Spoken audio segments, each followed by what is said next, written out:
welcome back to the channel, guys. Today I'm just going to make a quick video demonstrating a performance test for my new liquid cool setup. So I'm running the MO-RA3 420 LT, and that's a external radiator. Currently running 8 Bitfenix 200mm fans in push-pull. These do about 900 RPM. I'm also running the EK-XTOP dual D5 pumps, so these got PWM, and I've got a sensor here, a water sensor. So liquid temperature right now is around 16.3 degrees Celsius, and I've got like a small reservoir at the top. Radiator holds a lot of water, so you don't really need a big reservoir.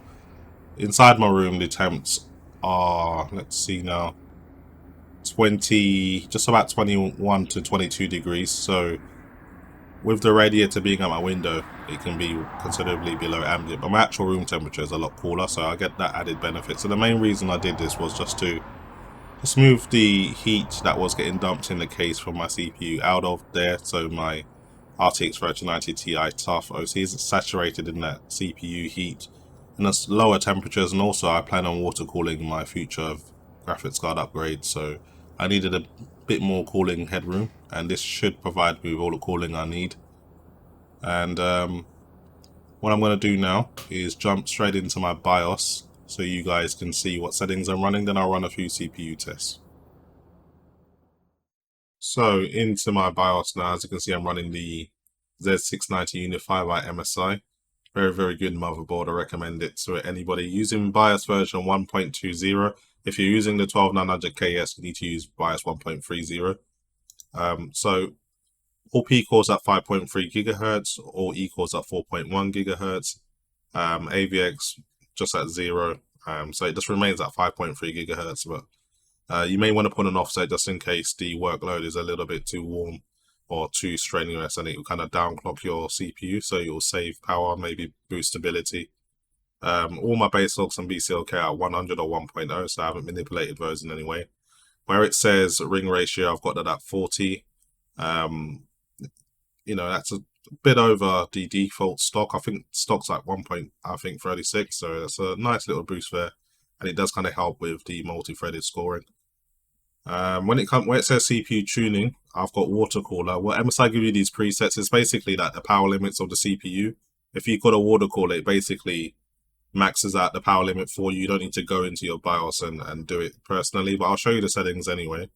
As far as my RAM goes, I'm using G.Skill Trident Z5 RGB. These come out the box at 6400 MHz at 32, 39, 39, 102 at 1.4 volts, but I am tightening the timing slightly at 38, 38, 38, and I've boosted the voltage a little bit as well. Now, in terms of CPU voltage, I'm running 1.355 voltage on the override mode, because you can use adaptive and offsets and things like that. So I'm using override, so it's a fixed voltage. In terms of my low light calibration, I'm using mode 3. I found mode 3 to be best with MSI boards, and it's worked very well for me. Even on my X570 motherboard, it was really good with my 5950X, but mode 3 is best for me. It might be 6 or 7 on other motherboards, so you have to read and test what's best for you. This isn't like a universal setting. I boosted my VRAM voltage, my DRAM voltage to 1.420, just over 1.4.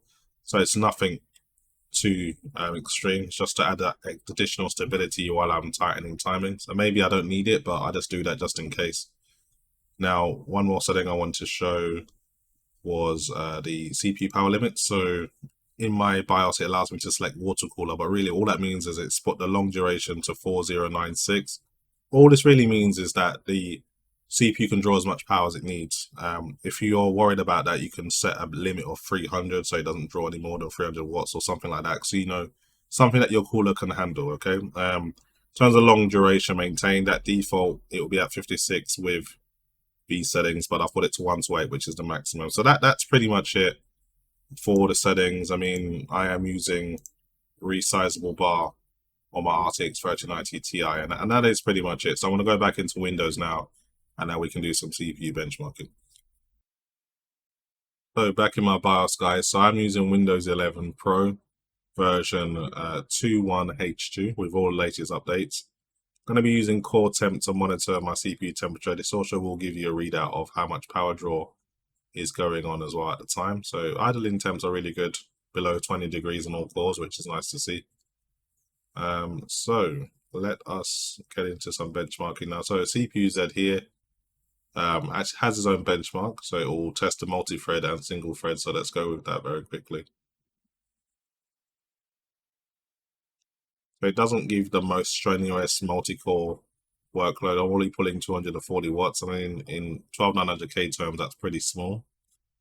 But as you can see, I got 12,454.3 on the multi-threaded test and 860 on the single-threaded test. Now you can submit your score, and what it will do, it will bring up your browser, and from there you can kind of compare what you're getting to other CPUs. So in terms of single-threaded performance, I'm way up there. So a non-overclocked 12900K will do about 817, but as you can see, I'm doing 860.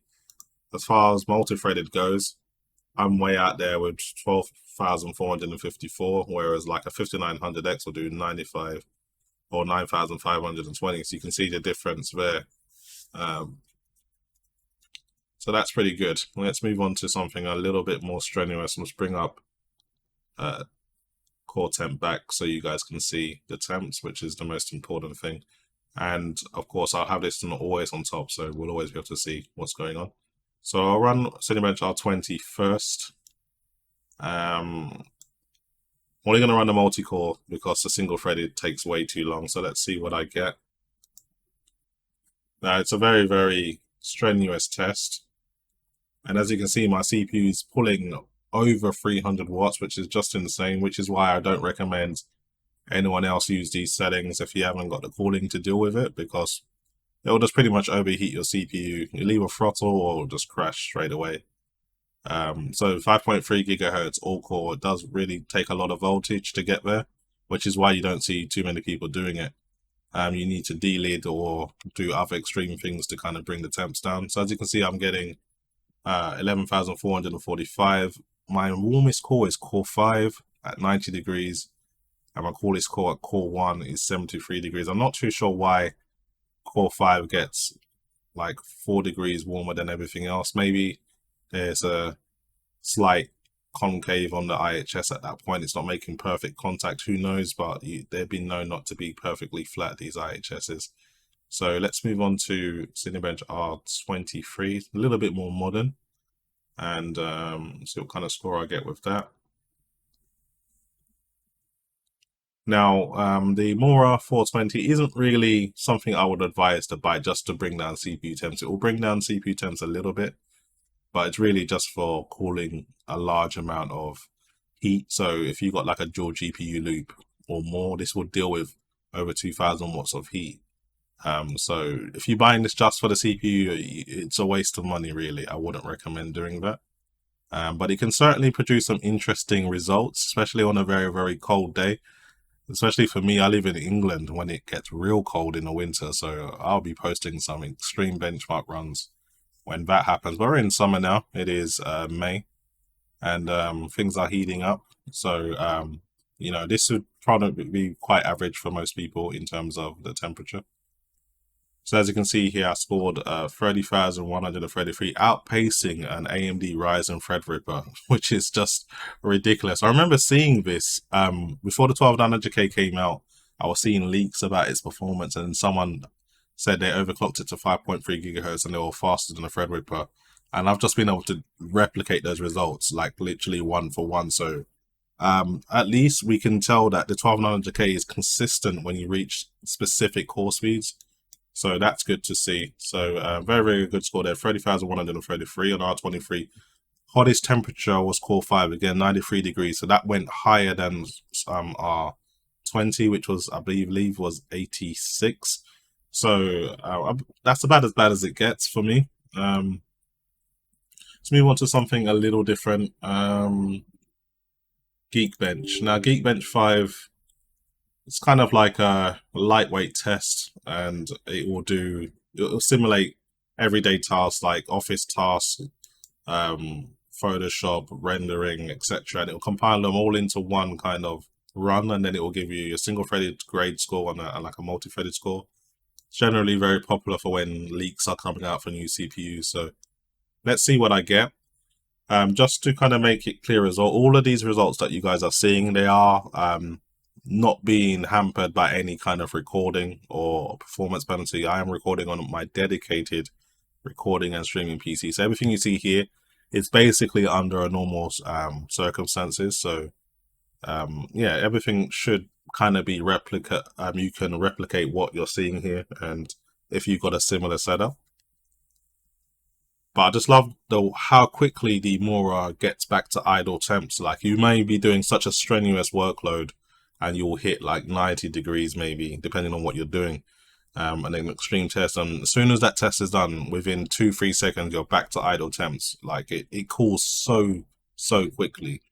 That's one of the most impressive things about it that I've seen so far. And another thing that's really impressive is just the overall gaming temperatures. When you're in game, you'll be in the 20s, in the 30s most of the time, which is very impressive to see, and it's not very common as well. So there are times where the MO-RA will do things that general kind of inside the case water cooling loops won't do. So it is a really good high-end cooler, but to really get your money's worth, you need to be cooling at least a GPU and a CPU, because then you actually be giving it a test. A CPU alone isn't really gonna do much to the MO-RA itself.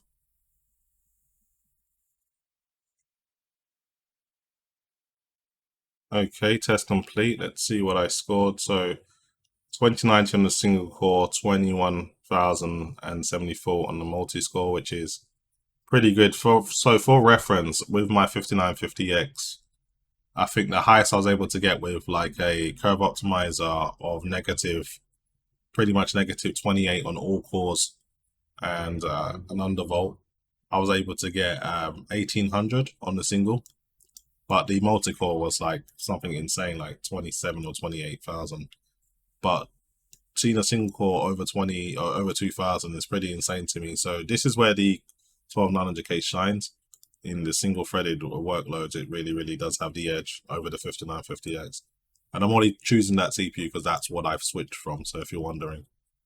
Okay, so that's Geekbench now. So I want to show you something in a gaming situation where like the temps are pretty cool. So I'm gonna quickly fire up MSI Afterburner just to make sure my overclock settings are live. So profile 5. So 650 megahertz on the memory. It says curve here because I've done a custom curve. These are the settings. But basically, I've plotted the GPU at 1.75 volts as a 1.075 as a maximum of volt. And it works out to about 135 plus on the core. So I'm just gonna pin the fan speed at 85. The Tough OC from Asus, really good for the audio levels. Anything above 85 can start to get quite audible, but generally it's a really quiet card. So what I'm going to do is run Final Fantasy 15 benchmark. Let me just make sure my OSD is a little bit bigger. Yeah, it's perfectly fine, so you guys can see. So I'm running 3840 by 2160 at high quality. I'll put a link in the description if you guys are interested in running this benchmark yourselves. But this should just give you an idea of what the CPU temps are like while in a gaming situation. So that's why I'm running this. And what I found is the MO-RA really does a great job of keeping things very cool. You're good. You're good. As you can see here, you're good. Sometimes you're down into the low 30s or even 20s. I mean, just seeing the CPU dip into that 20-degree range is pretty crazy to me. I mean, I've never seen anything like that with my previous setup. So I was running a single XSP D5 Vario pump with a 240 photon reservoir that was connected to the EK Coolstream XE 360mm radiator. That was around 60mm thick, so it's quite chunky. And then I also had a 240mm Coolstream XE in the top, so I had a good cooling capacity, but I would never see temps like that into the 35s as like an average, and then dropping into the 20s at times as well.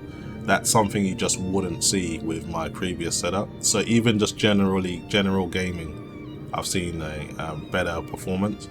One of the main things that I've benefited from moving all of the cooling outside of the case is that my RTX 3090 Ti now is not saturated in that CPU heat. It's not sitting in that warm exhaust air from my CPU anymore, and it's free just to take all of the cool air that's getting pulled into the case from the front 3 fans and the bottom 2 140mm fans, and that will just help keep the GPU nice and cool. So as you can see, I'm doing around 62 degrees on the RTX 3090 Ti, and you'll generally average with this overclock around 2145 MHz, sometimes higher depending on the game and depending on the power draw. Whilst these cards draw a lot of power, I'm drawing like over 400 watt consistently throughout this whole test, so to stay in the 60 degree range is very good in my opinion. It's not like I'm running 100% fans or anything as well. And as you can see, I mean, consistently in the low 30s with the CPU temps, so it really does perform well, especially at 1.355 volts, which is pretty high for most people. It keeps it very cool, and you can see all of the P cores are quite loaded quite evenly. Not a very high load, but nonetheless it's still loaded them, and we're still seeing dips into the 20s, which is just ridiculous in my opinion. So I'm very happy with just the CPU cooling performance alone. The main reason I bought the MO-RA, of course, is the RTX 4090 is coming out probably the back end of August, I would expect. It's coming out a bit earlier than people expected, but I wouldn't expect it to see it earlier than like the 23rd of August or something like that. Anyway, the cards have been kind of rumored to be drawing anywhere between 450 and 600 watts, and yeah, that for me, that's just too much for air cooling to deal with. If you're drawing 600 watts, you're gonna need something a little bit better than air. I mean, we're already using 3.5 to 4 slot cards. There's not much more you can do to cool these cards down within reason in air cooling, in my opinion, unless you're gonna make like a ridiculously long 4 slot card with 4 fans rather than 3 for the first time. We might get a 4 fan card. Like, I don't see how they're going to deal with this type of TDP limit. So my plan is to get something like a EVGA card, which will allow me to water cool it and still keep the warranty. I think there's a few other vendors that don't mind you opening the card and avoiding warranty, but EVGA are known for being okay with that. So I'm going to buy a water block and just connect this to my MO-RA 420, and that should chill it out really. I mean, 600 watt, and I'm a man that likes to overclock my stuff, so I'm going to need that cooling capacity. So that's why I've gone with this. If you're wondering why I haven't cooled this card, or water cooled this card, it's because I plan on replacing it very soon. So there's no point of buying the block for it, because it's gonna you're probably not going to be able to transfer it. So what's the point? You know, it's going to be very short-lived, unless I wanted to experiment, but it's going to be an expensive experiment, isn't it? So I'm not going to do that.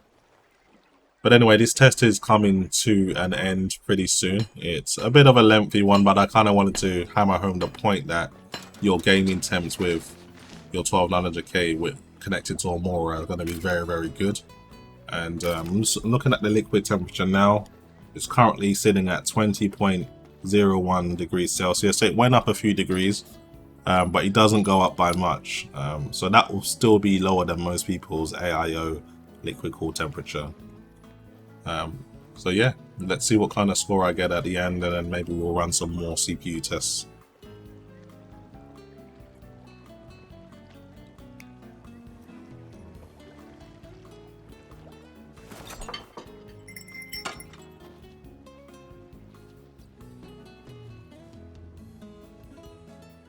So got a decent score, 99,064, which is pretty good. Almost broke 10,000 there. I have broken it in the past, but this isn't my max overclock. This is like my everyday overclock. My benchmark and overclock is a little bit more extreme than this, but yeah, I just wanted to kind of keep things normal. So 9,964 at 4K, very high quality settings. If you're interested in running this benchmark, I'll put a link into the description for that. So anyway, guys, that's pretty much it for me. Hopefully you guys have found this interesting. Thanks for watching, and I'll see you in the next video.